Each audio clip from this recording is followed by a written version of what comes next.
Hello, this is Burial with CyberKids. Today on our algebra series, we are going to discuss the distributive property of algebraic expressions.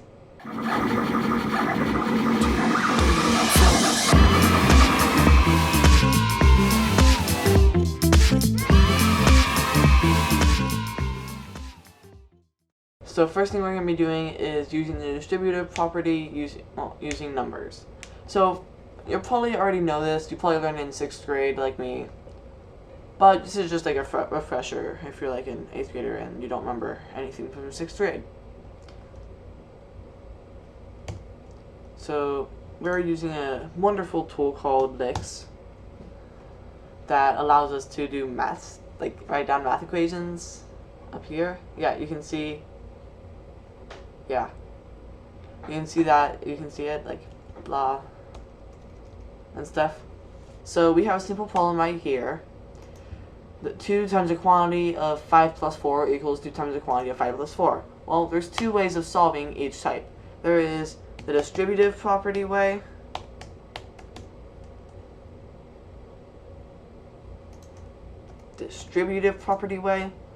There's also the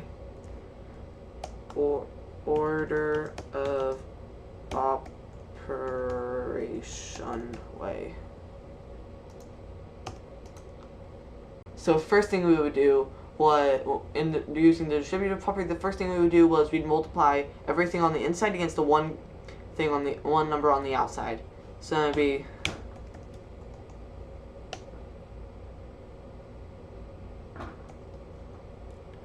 so 2 times 5 plus 2 times 4.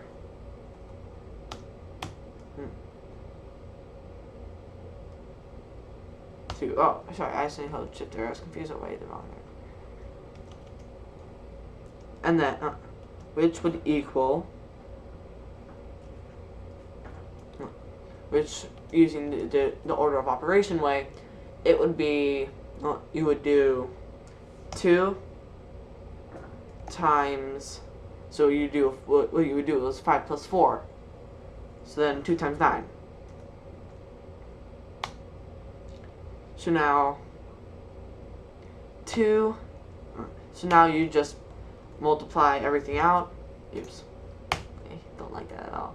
But so you would just multiply everything out that you saw right over here, and you would do, yeah. So you would do, it would be 2 times 5, which is 10,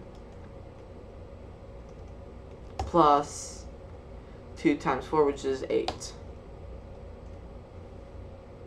which equals 2 times 9, which equals 18. So now next step is you just add 10 plus 8 equals 18. What? 10 plus 8 equals 18, which equals 18. So now you may be asking, why ever do the order of operations? Well, I mean, the distributive property. I thought that too, trust me. Well, what you're going to learn in a second is the reason why you would do distributive property and not order of operations, because this you can't really do order of operations with. Yeah, because it's variables. Yay! So I'm just going to delete all this. And so the next thing we're going to do is, I'm going to introduce you to algebraic distributive property. So first thing we're going to do is A multiplied by, I forgot what that's called, multiplied by B plus C. Yeah. So that is basically how you do the algebraic distributive property. But you would also get two things.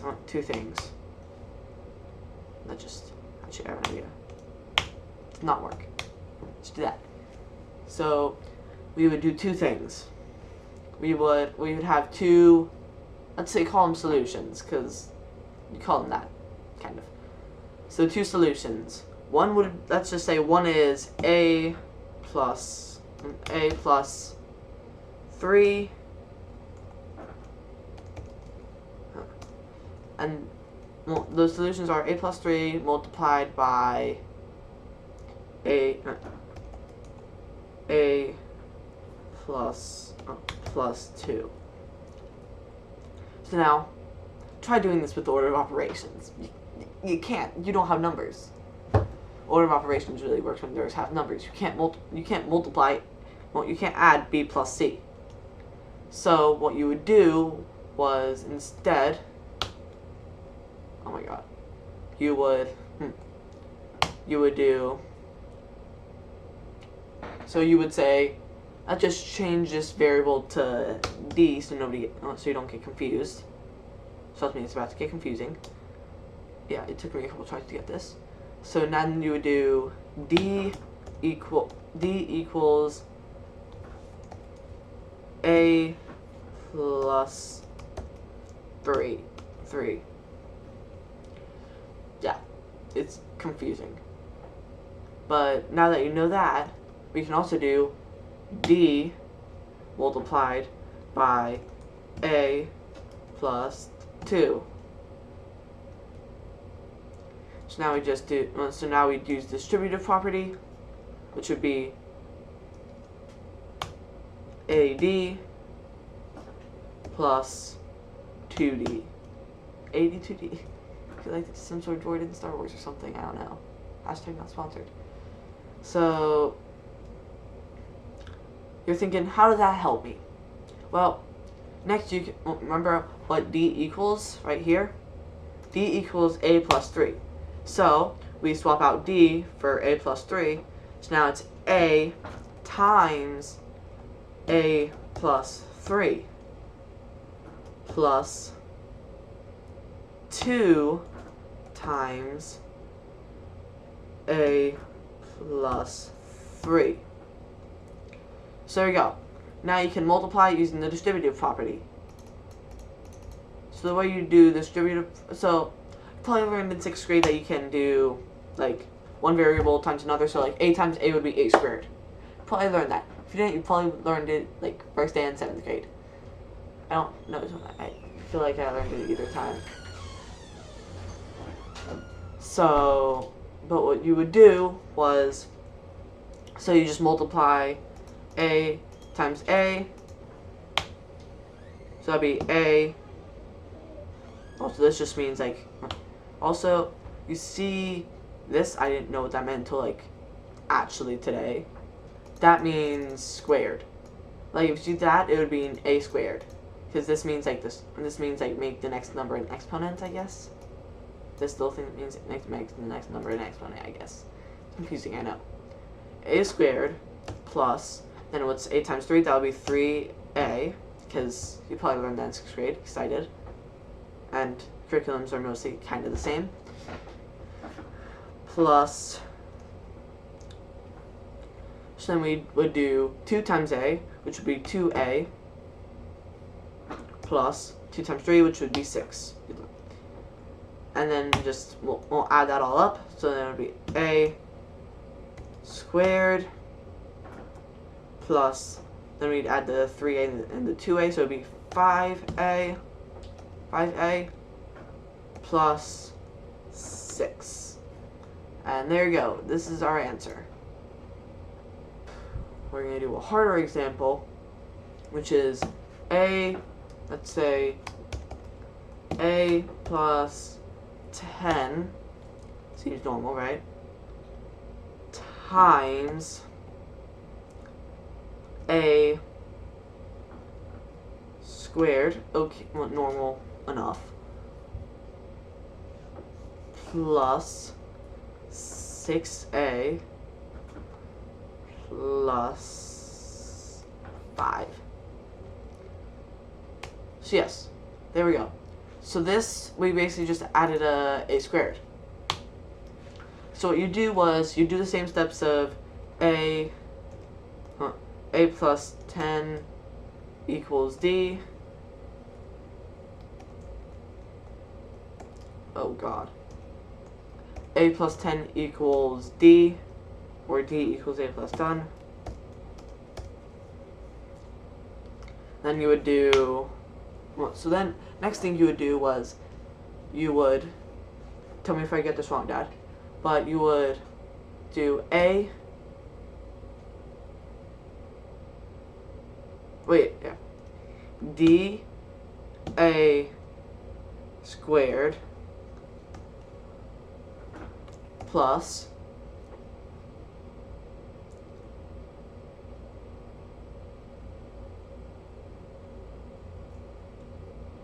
d 6dA, is that right? I feel like that's wrong. Or 6AD. 6AD, okay, yeah. They can go either way. That's correct. Interchangeable. I was wondering if that was correct. So sweet. 6AD plus 5D.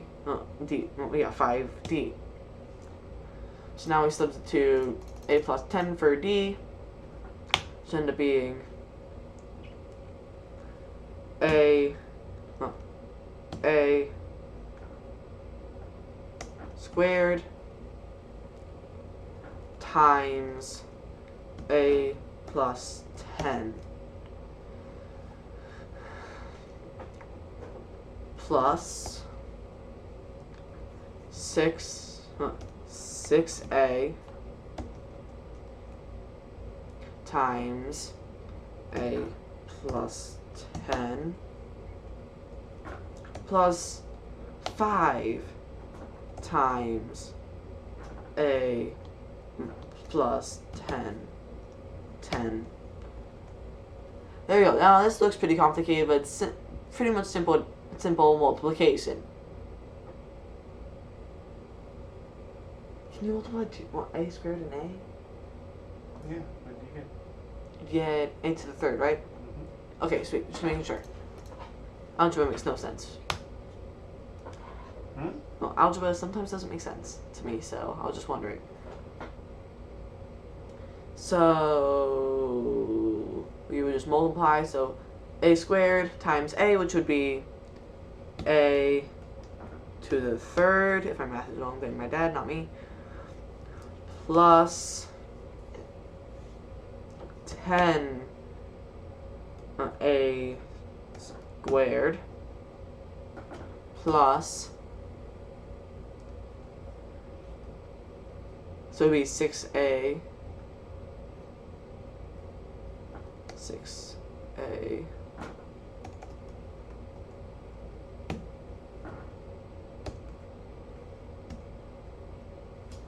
plus 6a, wait, 6a times a, which would be, sorry, I messed up a bit there, 6a times a, which would be 6a squared, right? That's 6a squared, right? Yeah. Making sure my math is correct. Plus 6a times 10, which would be 60a, right? Sounds right, right? Yeah, that's right. Plus 5 times a, which would be 5a, plus 5 times 10, which would be 50. Now this is huge. But using a trick that I learned in 6th grade is, actually I don't think we'd even need, yeah, so if these don't fit together, like if it wasn't 10a squared plus 6a squared, it was 10a squared plus 60a plus 6a squared, you can move the 60a to behind the 6a squared. It's confusing, I know, but it works, I guess. Yeah, I don't remember how that worked from 6th grade. I think it was like distributive property or something. Oh, it's commutative property, I think. Yes, it was the commutative property. Smart. So now we just gotta add these up. So it would come out to a cubed plus 16a squared plus 65a plus 50. There you go. You got your simple math equation. That is all you, so basically that is really all you're going to need to know about the distributive property of algebraic expressions. This is Burial signing off. See ya.